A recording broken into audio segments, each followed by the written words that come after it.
Disciplina, sujeito e educação, prática de ensino e estudos integradores, educação e desenvolvimento humano.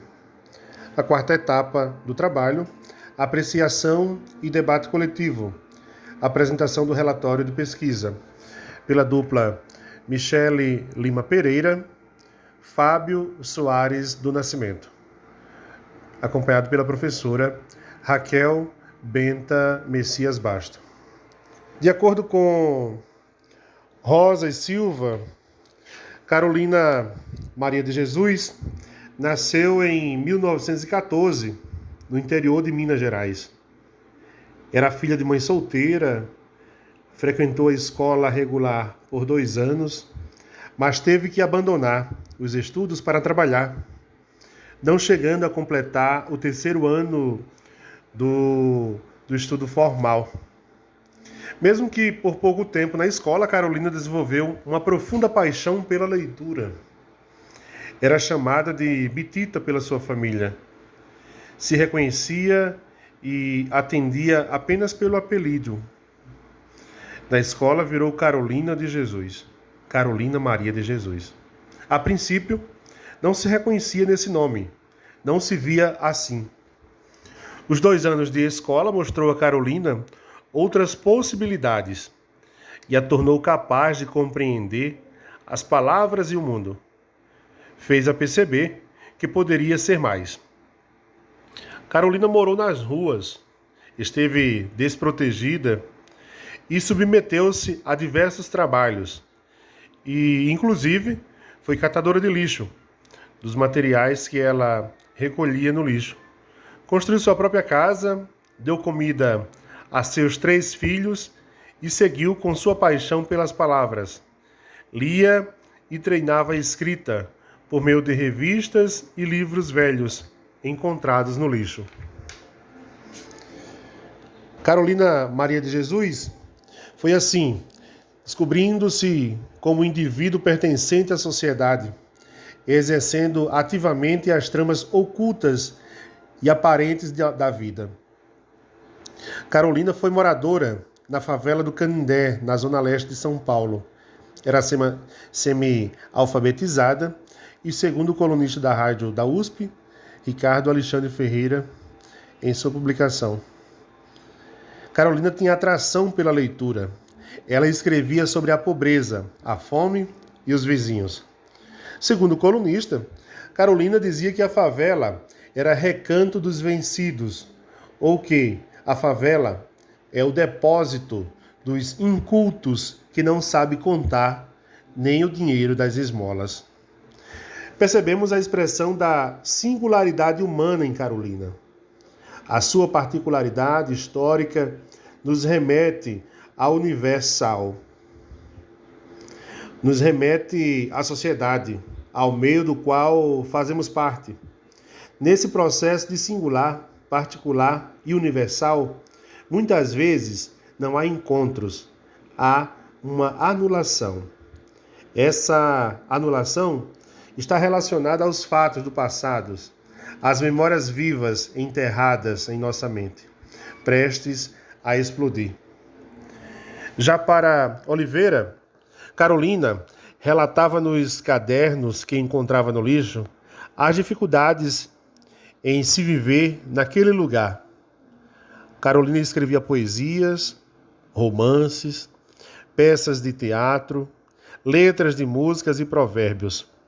Carolina necessitava falar por meio das palavras, na escrita e por sua voz. Ela não se limitava e não aceitava os limites que a sociedade insistia em colocar a ela. Como afirma a Quilomba, diz que a boca, no âmbito do racismo, torna-se um órgão de opressão por excelência, que os brancos querem e precisam controlar. Há uma máscara que impede os negros de revelar as verdades das quais o mestre branco quer se desviar, manter a distância das margens invisíveis e inquietos. Mas Carolina Maria de Jesus, mulher negra e pobre, não. Ela não aceitou ser impedida. Ela tinha necessidade em falar, de gritar ao mundo tudo o que vivia e tudo que a circundava. Ela conseguiu, ela se fez ser ouvida. A sua voz ecoou por 14 línguas diferentes. Como ela mesma disse, assim como as palavras, as pessoas negras não podem ser apagadas. Segundo Bernardo, Carolina Maria de Jesus viveu entre os anos de 1914 a 1977, em um Brasil que estava recém-liberto da escravidão, abolida em 1988. A partir desse momento de libertação, o país não ofereceu nenhum apoio aos homens e mulheres negros até então escravizados. Ao contrário, eles foram muitas vezes colocados por anos como um atraso da sociedade brasileira, sofrendo por anos de uma opressão social, cultural e física. Quarto de despejo, diário de uma favelada, Carolina Maria de Jesus. 2 de maio de 1958. Eu não sou indolente. Há tempos que eu pretendia fazer o meu diário, mas eu pensava que não tinha valor e achei que era perder tempo. Eu fiz uma reforma em mim. Quero tratar as pessoas que eu conheço com mais atenção. Quero enviar um sorriso amável às crianças e aos operários. Recebi intimação para comparecer às 8 horas da noite na delegacia do 12. Passei o dia todo catando papel. À noite, os meus pés doíam tanto que eu não podia andar. Começou a chover. Eu ia na delegacia, ia levar o José Carlos. A intimação era para ele. O José Carlos está com 9 anos. 7 de agosto. Deixei o leito às 4 horas. Eu não dormi porque deitei com fome, e quem deita com fome não dorme.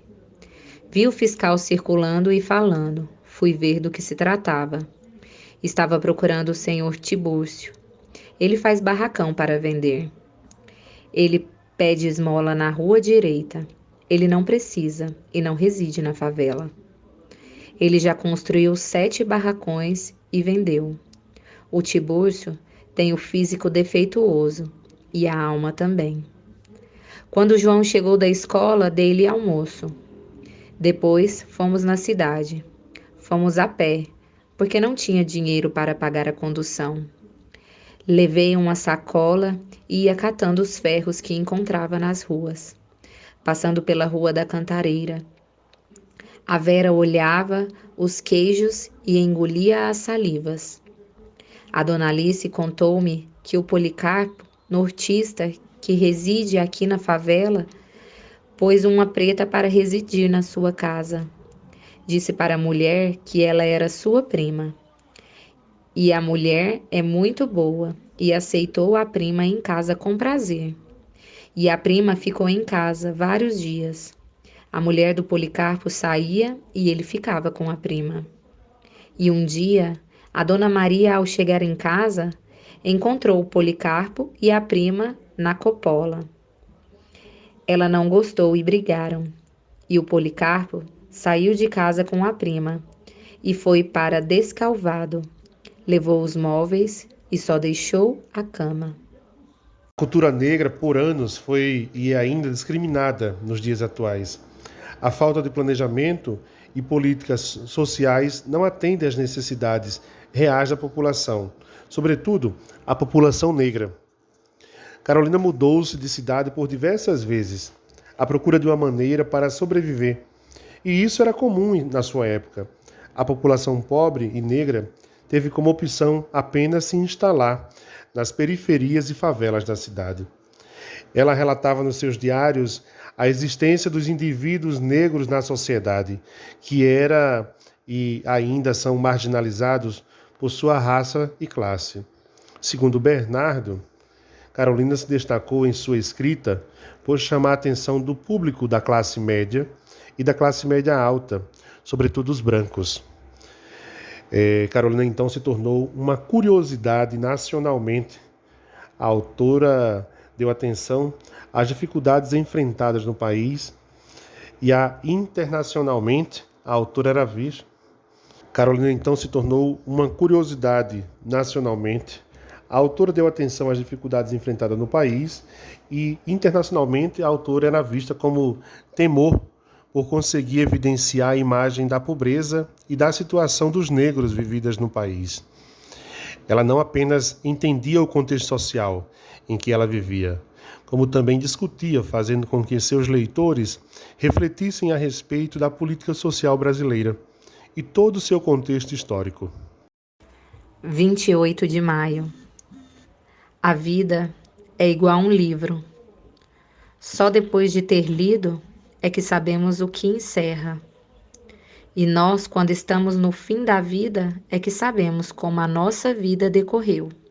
A minha, até aqui, tem sido preta. Preta é a minha pele. Preto é o lugar onde eu moro. Percebemos que se fazer ser ouvido ainda é um problema em nosso meio.